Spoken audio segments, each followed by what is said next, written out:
El cristal de Murano. Emerenc no había desaparecido. Regresó muy tarde, a última hora de la noche. Lo primero que hizo fue buscar al perro, que, con la inconmensurable alegría del reencuentro, estalló en chillidos imposibles de describir.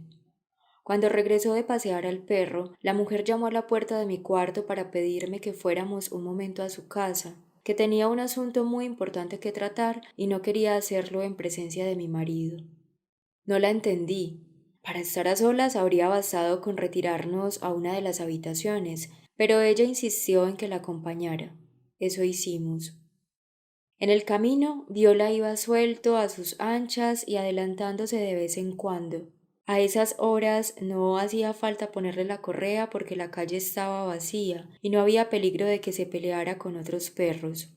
Al llegar a su casa, Emerenc me invitó a sentarme en la antesala, al lado de una mesa con un impecable mantel de hule. La entrada estaba impregnada, como siempre, de un olor desagradable y penetrante, mezcla de productos de limpieza, desinfectantes y ambientador. En la finca reinaba el silencio. No había luz en ninguna ventana. Estaba oscuro y, aunque todavía era la hora de las brujas, comencé a percibir unos sonidos extraños, señales de la presencia de esos seres que poblaban la vivienda de Emerenc y que, de día y con más gente, no solían hacerse notar. En el gran silencio proveniente de la habitación se percibía un rumor amortiguado, tenue, como el roce del terciopelo. Viola se acercó a la puerta y, con el hocico pegado a la rendija, comenzó a gimotear. Ya lo conocíamos. Era lo que hacía cuando quería entrar en algún sitio prohibido. Ese suspiro angustioso, impropio de un animal, similar a la respiración de una persona que se ahoga por falta de aire. En circunstancias normales no me dedicaba a analizar la personalidad de Emerenc ni sus secretos, pero en esa velada especial y cargada de inquietante tensión me di cuenta de que lo único que conocía de esa mujer eran sus manías y sus respuestas esquivas, formuladas casi siempre en extrañas figuras retóricas. Dentro de pocos días recibiré una visita. Empezó lentamente, insegura y articulando las palabras con el embotamiento de quien acaba de salir de una profunda anestesia y trata de recuperar la fluidez y la claridad de las ideas de su mente aún dormida. Como usted sabe, yo no dejo entrar a nadie en casa, pero a esa persona que vendrá a verme no puedo hacerla que se siente donde usted está ahora. Es imposible. La experiencia me había enseñado que era mejor no interrogarla demasiado, si no quería que se pusiera a la defensiva y terminara contando aún menos. Si es alguien a quien no puede recibir en el porche, pensé, ya puede tratarse de una persona importante, más aún que el hijo de Yoshi y de mucha más alta posición que el teniente coronel, con quienes no tenía ese problema. ¿No serían acaso sus dos hermanitos como tronquitos chamuscados, según habían quedado los pobrecitos en aquella versión digna de un romancero popular? O si no, ¿por qué no el propio Dios en persona, en quien por cierto no creía y cuya no existencia de hecho había quedado demostrada con absoluta certeza cuando, como ya sabemos, pudiendo reservarle unas buenas prendas de lana, acabó dejándole unos miserables vestidos de fiesta? Me dejará reunirme en su casa con esa persona. Lo haríamos como si fuera una visita suya y no mía. El amo no estará porque ese día trabaja por la tarde. Solo puedo pedirle este favor a usted, porque sé que tratará el asunto con la debida discreción y no irá comentándolo por ahí. ¿Me lo permitirá? Sabe muy bien que se lo pagaré con creces. ¿Quiere recibir a su visita en mi casa? Me quedé mirándola. Mi pregunta era innecesaria. Por supuesto que sí. Lo había dicho clarísimamente. Más claro, el agua. Eso era lo que quería. Lo que le pido es que me ayude a hacer creíble la farsa. Tiene que ser de tal forma que esa persona crea que vivo con ustedes. Con eso bastará. No tendrá que hacer ni poner nada. De cualquier cosa que haga falta, tazas, café, bebidas, me encargaré yo. Dígame que sí, por favor. Por descontado que le devolveré el favor. Usted ya me conoce. Cuando su marido regrese por la noche habremos terminado y no nos encontrará en casa. Es el miércoles a las 4 de la tarde. Puede ser. Echado en el umbral, gimiendo y atento a la fina llovizna que poco a poco empapaba la calle, Viola nos escuchaba. En esa época la situación del país ya se había normalizado, y el visitante de Merengue podría haber sido, ¿por qué no?, el mismísimo presidente de la República Francesa sin que eso causara mayores complicaciones políticas. Ese nuevo enigma no hizo más que aumentar las brumas que ya envolvían, junto con su eterno pañuelo, la figura de esa mujer. Me encogí de hombros en señal de aceptación. Que venga, pero que no espere que me quede ahí montando guardia. Ya tengo bastante con tener que quedarme en casa, y todo porque no quiere estar a solas con su visita. De vuelta a mi hogar, medité sobre cómo convencer a mi marido para que diera su visto bueno a una situación como esa. Lo que más odiaba de ese hombre era no tener las cosas claras, las incoherencias, la ambigüedad y, en general, todo aquello que escapara de los rígidos argumentos de la razón. Sin embargo, y para mi gran sorpresa, en vez de oponer resistencia o protestar, se echó a reír. Le parecía una situación curiosa, poco menos que grotesca, y, como tal, digna de ser novelada. La asistenta con su visita en nuestro salón. Tal vez se trate de un pretendiente con el que contactó a través de un anuncio, y ella, que en su propia casa no abre la puerta a nadie, lo cita aquí para echarle un primer vistazo. Que vengan, pues. Incluso le daba pena no poder estar ese día para presenciar la divertida escena. Tampoco le preocupaba dejarnos a solas con un desconocido, ya que sin duda Viola haría pedazos a cualquiera antes de que me hicieran daño. Al oír su nombre, el perro se tumbó patas arriba, insinuando estar listo para recibir cosquillas en su panza. No dejaba de sorprenderme que Viola entendiera todo lo que se hablaba entre nosotros. El esperado día, Emereng nos sorprendió con un comportamiento que recordaba, más que a sí misma, a una demente haciendo esfuerzos sobrehumanos por impedir que un ataque de locura se apodere de su ser. Viola, que sabía mimetizar perfectamente nuestros estados de ánimo, se mostraba igual. La cosa fue así. Para empezar, Emereng vino de su casa cargada de platos y fuentes protegidos con una servilleta. Ya de entrada, eso hizo que me enfadara mucho. Le pregunté que, si su banquete era tan confidencial como se suponía, ¿por qué rayos se exhibía por la calle paseándose con todo su menaje de mesa? Que yo sabía perfectamente que ni ella ni su visitante eran leprosos, con lo cual no me importaba que utilizara mis platos y mis cubiertos, así que por favor cogiera tranquilamente cualquier cosa de la alacena, incluida la cubertería de plata de mi madre, y que no pondría objeción. Faltaba más, a nada que me pidiera. No me lo agradeció expresamente, pero sí me aseguró que se daba perfecta cuenta de cuáles eran las intenciones de la gente. No solía escapársele ningún detalle, ni bueno ni malo, y se lo guardaba para siempre. Me aclaró que no era cuestión de secretos, sino de evitar que esa persona se diera cuenta de que vivía sola y sin familia. Además, no le apetecía tener que dar explicaciones de cómo se las arreglaban y de por qué no permitía a nadie entrar en su casa.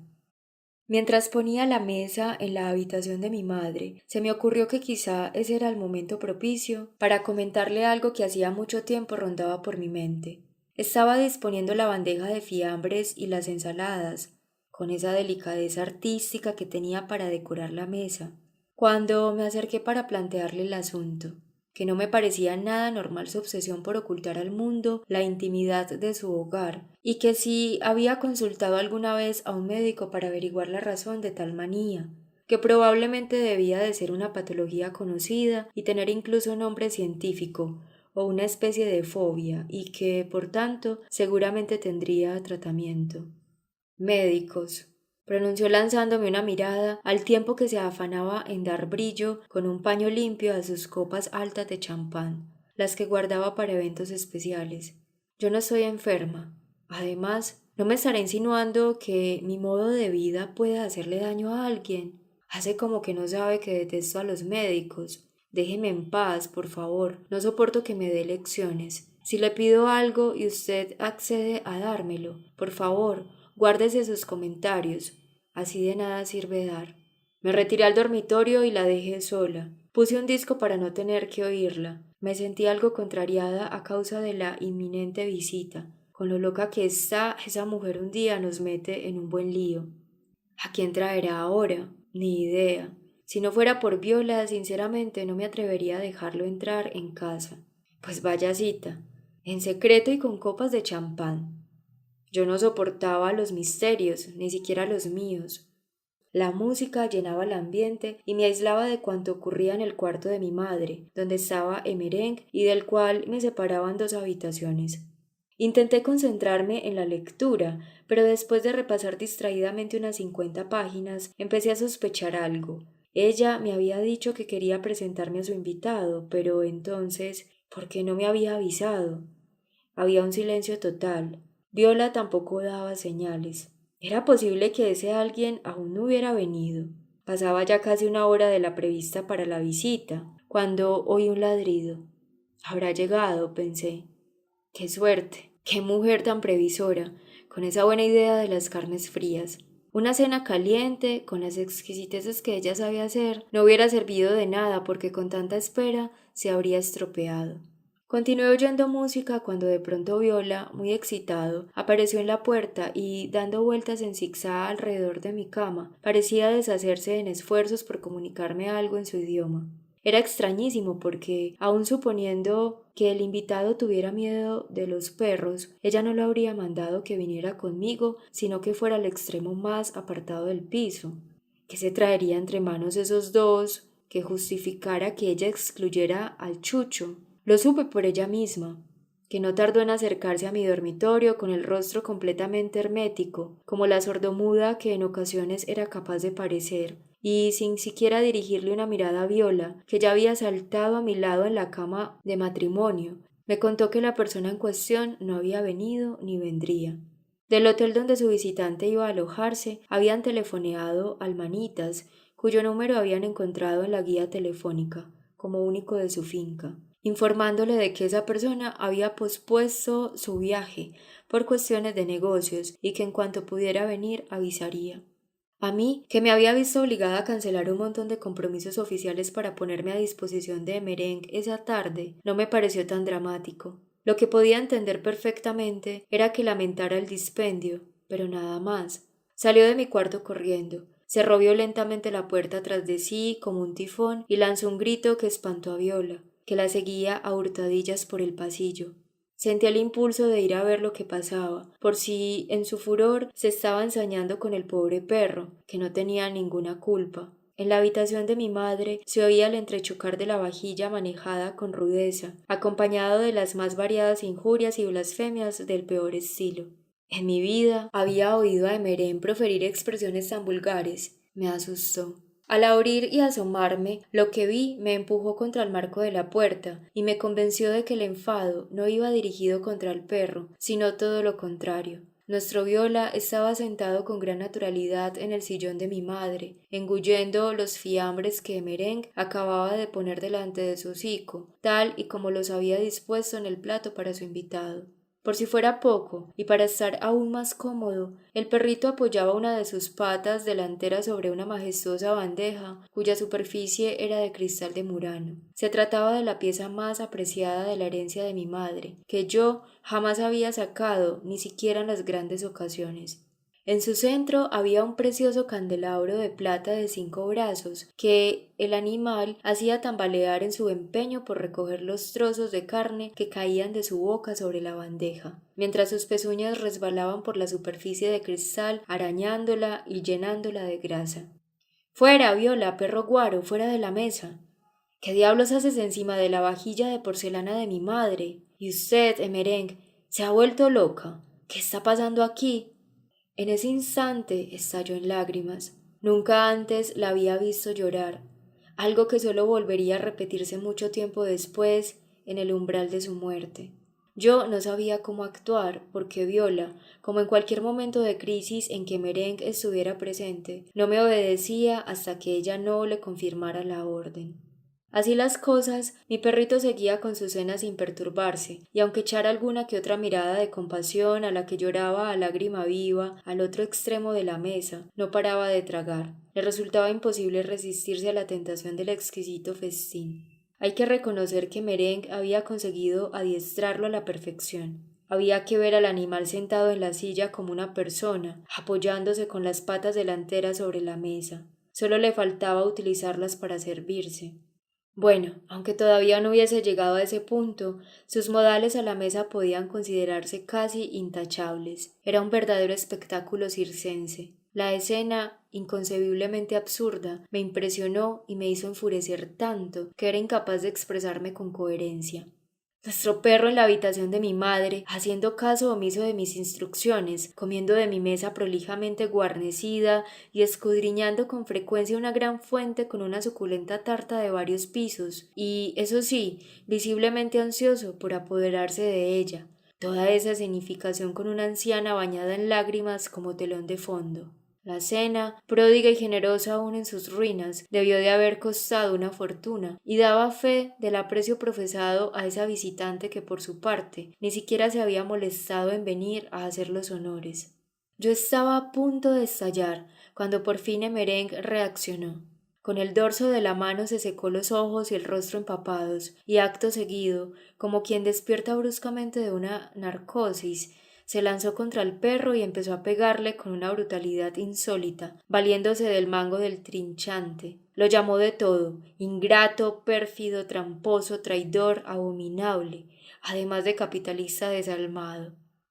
Viola, que nunca se resistía a los castigos de Emerenc, asumiendo que había llegado la hora del juicio final, aulló, saltó de la silla, se acurrucó en el suelo, y tras ensuciar la alfombra oriental de mi madre con el último bocado que no había tenido tiempo de tragar, siguió aguantando, hecho un ovillo, a la terrible lluvia de golpes. Durante la infernal escena creí que esa mujer, capaz de perder los estribos de ese modo, con un gesto vehemente que se le escapara en cualquier momento, terminaría trinchando al perro. Entonces, aterrorizada, me puse a chillar. De pronto, y tan inesperadamente como había empezado, Emerenc dejó de asestar golpes, se agachó junto al perro y le dio un beso en la cabeza entre las orejas. Viola emitió un suspiro de alivio y empezó a lamer la mano que acababa de propinarle una paliza descomunal. Esto ha sido demasiado. No sirvo como espectadora de sus ataques de nervios. Le dije que, por favor, limpiase la habitación de mi madre de todos esos despojos y que, si no era exigir mucho, la próxima vez se buscara otros actores secundarios y otro teatro para escenificar su vida privada. Para nosotros, ella y sus historias resultaban harto complicadas. No lo dije exactamente así, con palabras tan rimbombantes, pero en todo caso lo hice de forma que ella pudiera entenderlo perfectamente. Y así fue. Le di la espalda sin más, me retiré a mi habitación y desde allí seguí oyendo sus pasos aún durante un rato. No sabía ni imaginaba en qué podía estar ocupada. Más tarde descubrí que había guardado en la nevera los restos de la cena para nosotros, los postres, el champán y una de las bandejas de fiambres que el perro no había llegado a tocar. La otra porción, desbaratada, se la echó al animal en su escudilla. Viola se había serenado, no se movía ni hacía ruidos, lo que me hizo pensar que la vieja se había marchado. Por fin en paz, pensé.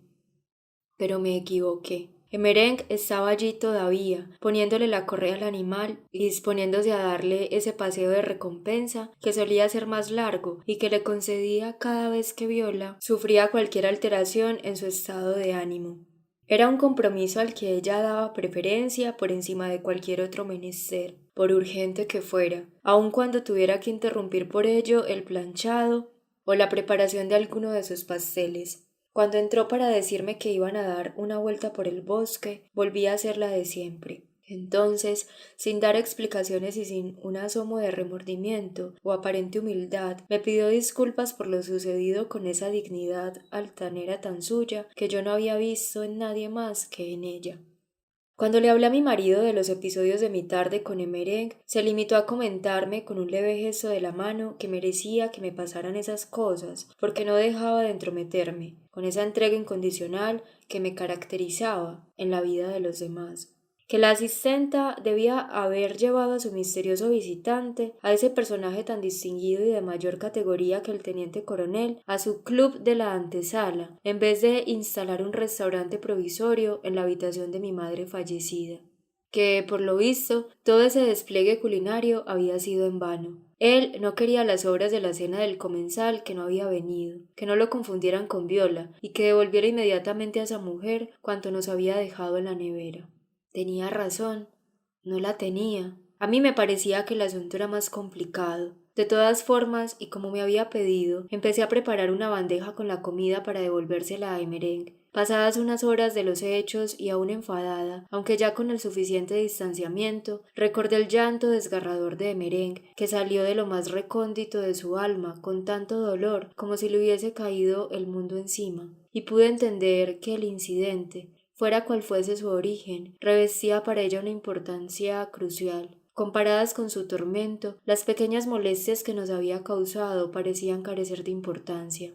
Pensándolo bien, la imagen engañosamente idílica de Viola comiendo a la mesa no era la del buen perrito recompensado por su ama, sino evocaba más bien la idea de dos convidados a un siniestro banquete de la mitología griega en un acto de antropofagia. Vislumbré que esa persona que Merengue había esperado con tanto fasto había sido alguien muy importante en su pasado, ese pasado que ella nos ocultaba bajo el velo del misterio, y que, al faltar a su cita aquella tarde, había traicionado a esa mujer hiriéndola en lo más profundo de su ser. Por todo ello, lo que después Merengue echó al can y éste devoró, ese conglomerado de fibras y grasas que en apariencia eran de un asado, en realidad no eran más que la representación de la persona de la que deseaba vengarse en forma de sacrificio humano. En ese reparto de papeles, Viola interpretaba al inocente Jasón frente a Medea, encarnada en Emereng, bajo cuyo velo escondía las ascuas del reino de los muertos. Me pesaba un poco tener que devolver la comida a Emereng, no por mí, yo no necesitaba que me regalaran nada, sino porque compartiendo ambas un origen provinciano y conociendo las costumbres que en ese mundo rigen, sabía que despreciar una vianda se considera una ofensa. Aun sabiéndolo decidí que tenía que hacerlo. Si no, ¿cómo comprendería Emereng que, con esa última imprudencia, había sobrepasado todo límite razonable? La bandeja pesaba mucho, me costó abrir la puerta y, al salir a la calle, la gente me seguía con la mirada. Al llegar no se veía de merengue por ninguna parte, pero esa vez, algo inhabitual, se la oía trajinar sin reservas, incluso hablar, probablemente con su gato, del mismo modo en que solía explicarle cosas a Viola. Le grité desde fuera que lo sentía, pero que me era imposible aceptar la cena. Le traía la bandeja de vuelta y se la dejaba en la mesa. Cuando quisiera podía salir a buscarla. En ese momento abrió la puerta a medias y se asomó por una rendija, suficiente para poder pasar ella, pero impidiendo escaparse al gato y ver nada de lo que había dentro. Iba vestida de andar por casa, ya se había quitado su elegante vestido negro. Sin decir nada, del cuarto que servía como trastero, sacó una cazuela enorme y vertió en ella toda la comida sobrante, mezclando la tarta con la carne y las ensaladas. A continuación, la llevó al baño y oí cómo lo echaba todo, cuchara a cuchara, en la taza del inodoro, para acabar finalmente tirando de la cadena. Viola estaba enloquecido, pero ella se negó a darle nada y, como si no lo conociera, cuando el perro se acercó, lo apartó con una patada al aire. Entonces sentí miedo de Merengue y agarré a Viola por la correa. Sin embargo, sabía que si, en un súbito arranque, Merengue me agredía, el perro no me defendería a mí, sino a ella.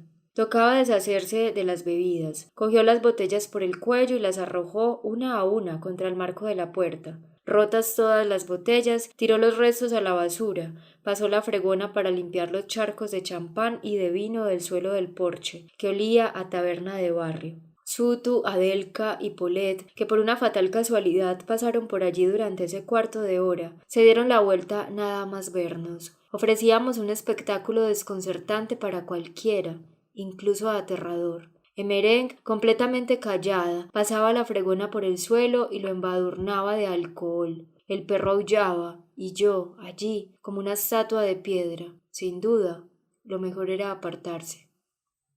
Llegados a este punto, ya estaba definitivamente convencida de que hacía apenas unas horas, junto a la mesa de mi madre, se había cometido un asesinato. Reduciendo los restos de comida a la nada, lo que había hecho Merengue era destruir metafóricamente a esa persona. Unos años más tarde, con ocasión del Día de Todos los Santos, conocí a la víctima. Era una esbelta y bella joven que me acompañó, caminando con dificultad por el sendero abarrotado de gente del cementerio. No podía haber elegido peor día para esa visita, pero como le coincidía con un viaje de negocios a Budapest que no podía aplazar, aprovechó para visitar la tumba de Merengue. Depositó sus flores en la entrada del maravilloso mausoleo sin imaginar la inutilidad de tan lujosa ofrenda floral. Los ramos de rosas rojas de tallo largo, en un envoltorio elegante y transparente como ese, solían durar muy poco. La gente los robaba nada más llegar la noche. Me contó que se encargaba de su negocio, una fábrica propiedad de la familia, desde que su padre y su tío, que vivían en América, se habían retirado. Sentía muchísimo no haber podido venir aquella tarde para ver a Emerenc por última vez, pero le había sido imposible. En aquella fecha tenía previsto visitar una de las sucursales europeas de la factoría y abrir una nueva en Budapest. Pero el viaje se había suspendido y había tenido que esperar otra oportunidad para que sus negocios justificaran tomar un avión y, de paso, ver a esa mujer. No había podido, no era tan fácil. Nueva York no estaba a la vuelta de la esquina. Cenó con nosotros lo poco que me quedaba en el frigorífico. Hacía ya mucho tiempo que no disfrutábamos de las suculentas cenas de Emerenc. La imagen de la mesa puesta para la fiesta y, en medio, la bandeja de cristal de Murano, con el candelabro y las velas reflejados en su superficie, pertenecía al pasado. Le conté lo mucho que le había afectado a Emerenc que no viniera. Ella se mostró sorprendida, no podía entender que se le diera tanta importancia a un cambio de fechas. Era algo absolutamente normal en el mundo de los negocios. En el cementerio había sucedido un hecho curioso. Hacía fresco y el ambiente estaba impregnado de humedad, pero cuando la joven se acercó a la tumba de Emerenc, se levantó viento y comenzó a soplar con tanta fuerza que la lluvia acumulada en las ramas le caía encima en gotas frías empapándola, y las ráfagas le impedían encender un cirio en memoria de la muerta.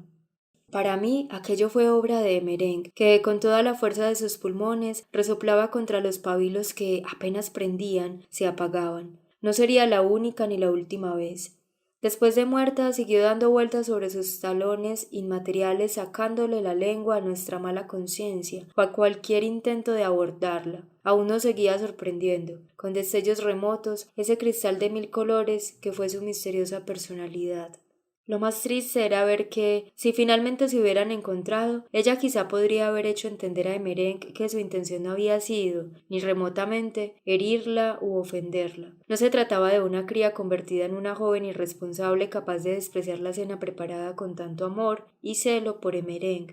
No, no se trataba de eso. Lo que había pasado era que una mujer de negocios, otrora una niña, se había visto obligada a modificar su agenda de trabajo por una simple cuestión práctica y a anular su cita con Emerenc, como tantas otras, posponiéndola para una fecha más propicia. Aparte de eso, aun siendo una chica joven pero madura, era plenamente consciente del valor de lo que la criada había hecho por la familia y por la niña desamparada que ella fuera, en la peor época de las persecuciones. Así pues, aquella vez, mientras compartíamos nuestra cena para diabéticos, aunque evitó hacer un inventario lacrimógeno de sus recuerdos, nos dijo que sentía mucho no haberla podido conocer. Sí, lo dijo así, conocer, porque para ella habría sido como si fuera la primera vez en su vida. Por más que la quisiese, en aquellos tiempos era un bebé, y, lógicamente, no podía evocar ni siquiera cómo era su cara. Se me ocurrió pensar cómo habría reaccionado esa tierna y agradable joven si hubiera sabido cómo la había matado Emerenc en su fantasía, si hubiera visto aquel momento del festín en que la antigua criada, en un brote de arrebato emocional y con la razón descarriada por la supuesta ingratitud, echó la comida al perro como si se tratara del cuerpo de la niña, la misma que ella había salvado en otra época, pero que se había revelado indigna. Cómetelo. De todas formas, todo lo que acabo de contar sucedería en un futuro aún lejano de nuestra noche del festín y de sus consecuencias. Mientras volvía de casa de Merenc, sentí que acababa de actuar incorrectamente y que había herido demasiado a una persona. Para empezar, no debía haberle consentido que invitara a un desconocido a mi casa. Tampoco debía haberla ayudado en esa farsa de que vivía con nosotros en familia, contribuyendo a aumentar el cúmulo de misterios enrevesados que la envolvían. Pero si así lo había hecho, al final no debía haberle tirado a la cara los restos de su cena digna del mejor restaurante, que nos había ofrecido solo para que no se desaprovechara. Si no la hubiese rechazado, habría sido menor su frustración. De ningún modo debía haberlo hecho. Ese día alguien la había ultrajado sin motivo aparente, o al menos por un motivo incomprensible o desconocido para ambas. Probablemente existía una explicación fácil y lógica que la propia Merenc dotada por lo general para captar en un instante cosas imposibles para cualquiera. En ese caso, era incapaz de comprender. ¿Por qué la había agredido también yo de ese modo cruel? Qué curioso. El perro no le guardaba rencor a pesar de la paliza que se había llevado. Parecía que el animal lo sabía todo. Debía de tener unos canales secretos de comunicación con Emereng. Apesadumbrada como estaba, llegó la hora de irse a la cama. Mi marido ya tenía sueño. Se quedó dormido enseguida, pero yo me sentía intranquila y no conseguía conciliar el sueño. Me levanté y me puse algo de ropa. Viola, rendido, estaba acostado delante de la cama de mi madre, pero, aun con el poco ruido que hice, se desveló y se asomó a mi dormitorio. Me avisó con un leve arañazo en la puerta y sin ladrar, con inteligencia y con cuidado de no despertar a mi marido. Bueno, pues ven conmigo, perrito. Total, no me gusta deambular sola por la calle a estas horas de la noche. Partimos, Viola y yo, como los héroes de mis lecturas de infancia, la figura del joven y bondadoso padre del canto sexto de la Eneida. Fue en ese momento cuando algo se transformó de manera definitiva en nuestra relación y en nuestras vidas.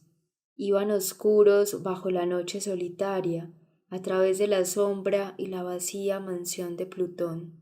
También yo, acompañada por el perro y con paso tranquilo, avanzaba bajo las sombras de la noche. El portón de la finca de Mereng estaba cerrado. Toqué el timbre y me quedé aguardando a que apareciera.